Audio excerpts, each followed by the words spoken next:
What if I told you there's a way to keep your plants perfectly hydrated without watering them every day? Yes, the secret lies in something so simple, you probably already have it at home. Cotton balls. This cotton ball trick works like a mini irrigation system.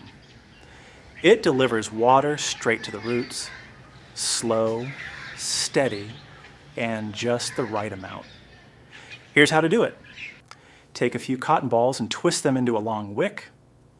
Place one end deep into the soil near your plant's roots and the other end into a cup or bowl of water beside the pot. The cotton acts like a sponge. It soaks up water and transfers it gradually to the soil. Your plant drinks as much as it needs, whenever it needs it, just like nature intended.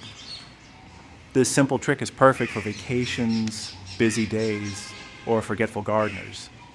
No more droopy leaves, just fresh, thriving plants every time. So before you grab the watering can, try this cotton ball wick secret. Your plants will thank you